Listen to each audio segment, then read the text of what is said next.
Hey, it's Grant with the Garden of Eater, and today we're going to go through a process of bagging and shipping off our shrimp. This is our first station here, and to start off we've got this bag holder from Matthew Grant and Printed Reefing Solutions. It holds just about everything you need to take care of your bag. These are the bags we use. They're breather bags from Cordon. They let oxygen in and carbon dioxide out. It's a 7-inch by 14-inch bag.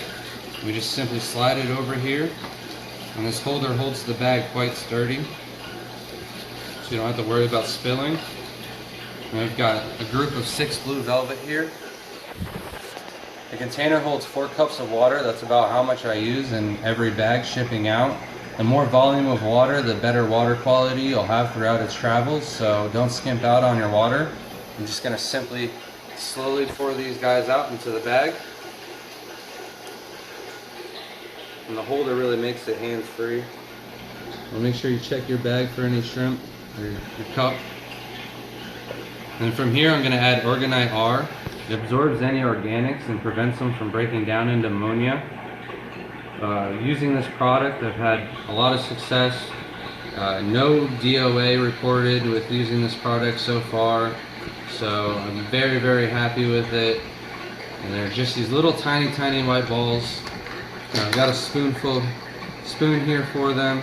I just get a little tiny bit. You don't need a lot, about what's there in the spoon, and I just put it in the bag there. And they're just little balls. Everybody asks me if they're shrimp eggs or if they're okay to be in the tank, and I don't even worry about them. If I get a bag of shrimp, I acclimate them and I just pour all the balls into the tank, and they just slowly disappear and fall in between your substrate.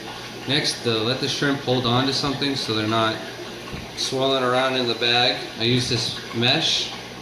And all it is this shower scrub, and I've taken it and cut it out, and I'll take it and stretch it out a little bit and just simply place it in the bag, and that'll give them something to hold on to so they don't stress out and swim freely all over the bag. And then these are breather bags, so from here I'm going to take the bag, I'm going to take it off of the holder, and I'm going to try and pinch a little bit of water up into the neck of the bag, and then I'm going to twist the bag here. And what this does is there's literally no air pockets inside the bag at all. You want no air, just water, so that way it allows the bag to breathe. And I've got a little bit of water trapped in the bag, and I just pour that out there before tying off the knot. And from here I tie it off.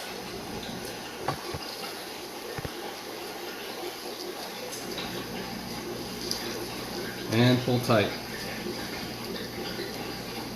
And even though it's knotted, I still like to add a rubber band. If they're thin rubber bands, I'll use 2 of them.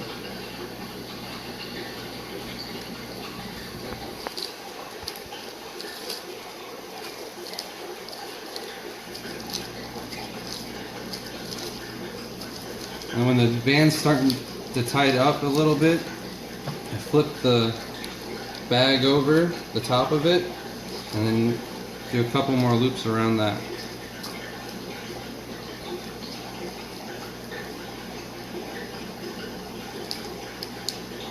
And here we have the bag completely done and our first station finished.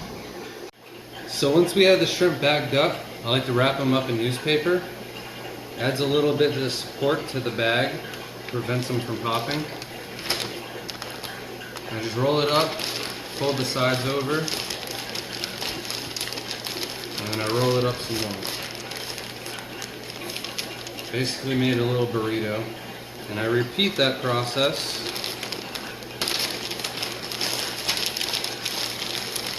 several times,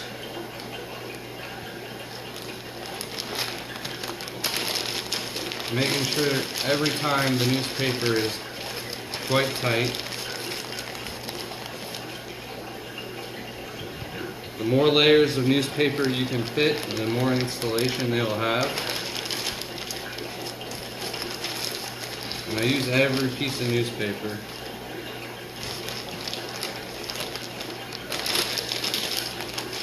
And laying out the newspapers beforehand makes things a lot easier. I usually do a couple stacks of newspaper before I ship out.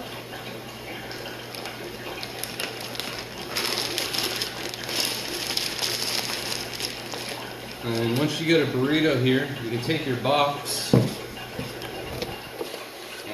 my boxes are lined with styrofoam during the winter. If they're not lined with styrofoam, I use a big burrito to fill the entire size of the box.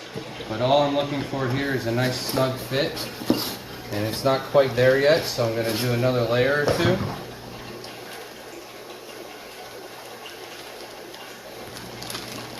And then single sheets of newspaper for every layer.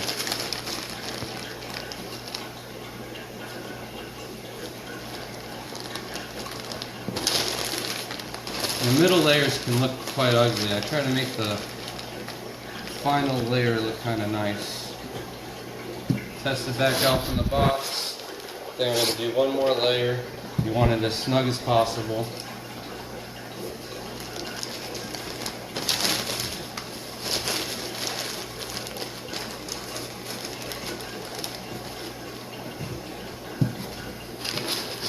And there we have a nice snug fit. And then we're going to pack the sides with newspaper. Here's where I like to use the ads. They're not quite large enough to make a burrito layer, so I take them and I crumple them up and I stuff the sides of the box. This helps support the shrimp from rolling around in the box.